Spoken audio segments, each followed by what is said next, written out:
What's up everybody, I'm back with another Koschei Complex guide. This is the Crown Tier 2 mission, X marks the spot. First off, you're going to need a car battery and jumper cables. You can find these in any warehouses or gas stations. I have a lot of luck here in the northeast sector of the map by Taraq. I usually don't have to go anywhere besides here to find a car battery and jumper cables. Now once you get those, just make your way to the Taraq entrance of the Koschei complex. You can take any entrance you want, but I find this to be the easiest. There's not many AI there, it's easy to get through. But bring your favorite shotgun, you're definitely going to need that for later.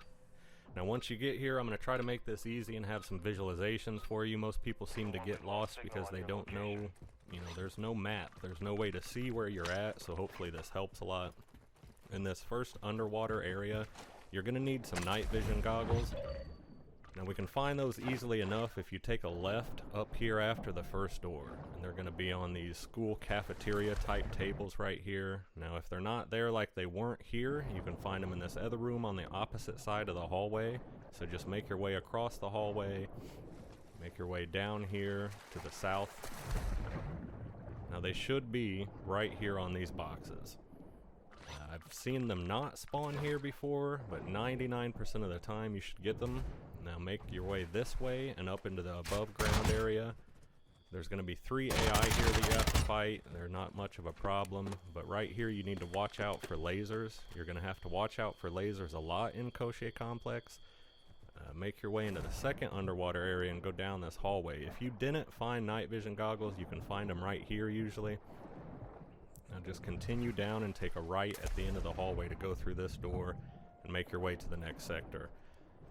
Now once you get here, at the top of this stairwell there's going to be 4 or 5 AI. Depending on the difficulty of the AI, which I've seen fluctuate quite a bit, they can be a little bit of a trouble, so just kill them and make your way in here. Now the chemical plant is coming up next. It seems to be the area where a lot of people get confused. I've tried to overlay kind of a mini map here. I hope you guys appreciate it. I hope it helps. Once you come into this area, we're facing west. We're coming out of the east. So we need to make our way west. We need to go to the left and then take a right at first. Now, you can make your way all the way down straight to the west, and you'll find the first R4D detector spawn. You can take a left right here, and that will get you to the second one quicker, but for the sake of clarity, I want to show you where the other one is as well. So you make your way all the way down until you see this building on the right. In this building on this workbench is going to be the R4D detector. There's a small chance it might not spawn. I usually see them spawned at both locations, but if you don't find it here, you're going to have to make your way to the other one. So I'll take this vent to the south to go one section down, and then we'll head east to get to the other location. You can use these vents as cover from the AI if you have trouble. And then once you're ready, continue to the east to find the second location. Now this is the correct orientation of the map. If you look online on like the Warzone GG site, the Koschei complex, it's rotated 90 degrees to the left or the right. So this is the correct orientation, if this helps you understand the chemical plant a little bit better. So make your way south all the way until you find this location. In between these 2 big doors is going to be the spot that you use your car battery and jumper cables. So once you put those in, you can open either door to the left or the right. I chose the left door this time. Just wait for it to open and make your way into this hallway. And once you're in this hallway, if you take a right at the end, there's going to be a sentry gun. Use these boxes and walls as cover to the left and the right so you don't take any damage. And just make your way up to it, and you're going to be turning left to this south facing hallway. Now take this hallway all the way down to the south and you're going to find the alpha cluster. If you take a right here and just go up these stairs, this is where you're going to be using the R4D detector.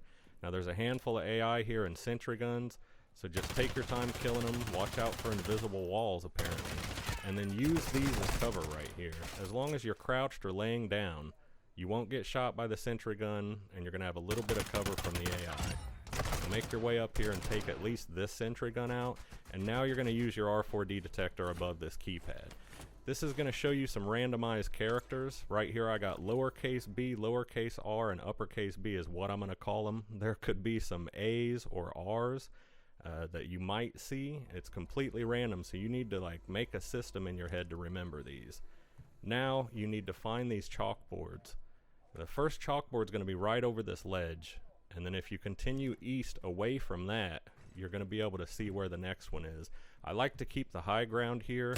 Ever since the Season 5 update, there's Tier 3 AI in here. It can be a real pain to get through here, but as long as you're very careful and you just make sure to kill them as quick as possible, you shouldn't have a problem. Now use your R4D detector. There are no characters there that we need, so we're just going to continue until we see one that we recognize. On this board there's one, but it's not the one that we need. If you want to go back and pause and take a look at those, it might help you. Being prepared and having seen these before really helps a lot, so when you're in the heat of battle and you're running through here, you're not panicking, and that's really the most important thing. So we've made our way up to this catwalk from the collapsed area. Now once we get up here, we're going to go all the way northeast to this last corner. Right here is going to be the next chalkboard. Now on this one, I find one of the characters I need, the lowercase r. So the lowercase r equals 0. I'm just going to be repeating this in my head, much like I am lowercase b, lowercase r, capital B. So lowercase r is 0. And I'm just going to randomly repeat that as I make my way to the next chalkboard. As we've jumped up on this catwalk and made our way out here, you can see where the next two are going to be. We're kind of sandwiched in between them.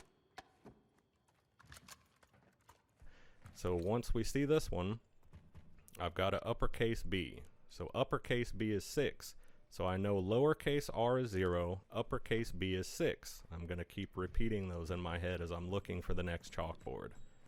So we come to the next chalkboard over here. It doesn't appear to have any of the symbols we need.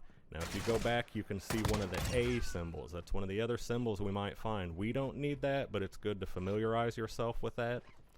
Now this last one is all the way down around this corner, and that's obviously where my last one is going to be. Lowercase b is 9.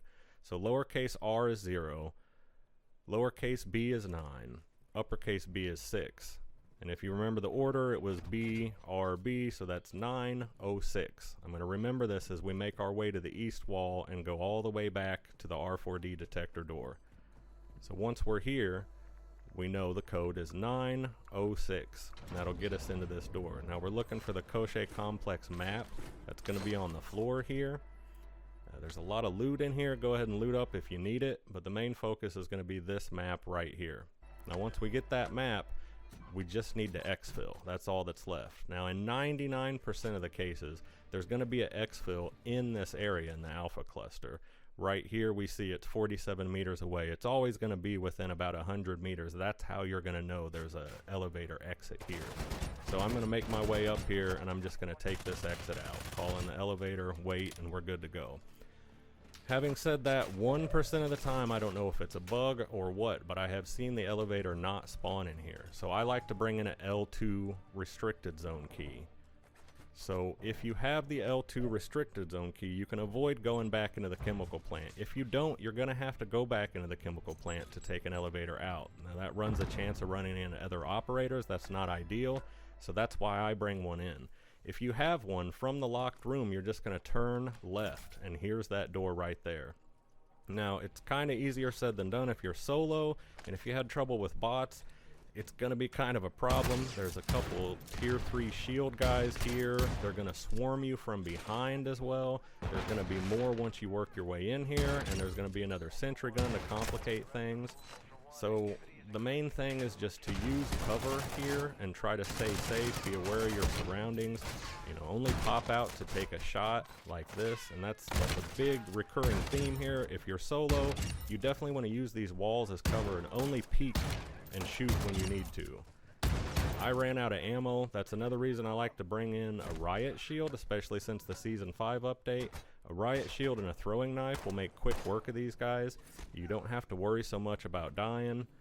If you came in with a team, it's going to be a lot easier, but I usually play solo, so I like to build a strategy for it, and it's worked for me. Hopefully it works for you. Always listen for the lasers, and that's why. Always be plated up. If you're not paying attention to these lasers, you can get downed, and that would be a shame to have done all this just to die at the end. Now I put a lot of work into this video. I hope it helps you guys. I hope you like it. If you do, like and subscribe. And be on the lookout for lots of new guides about Koschei. Now that I've made these 3D maps, I'm going to cover all the missions in Koschei that most people seem to have trouble with. Thanks to everyone for your support, and I'll see you next time.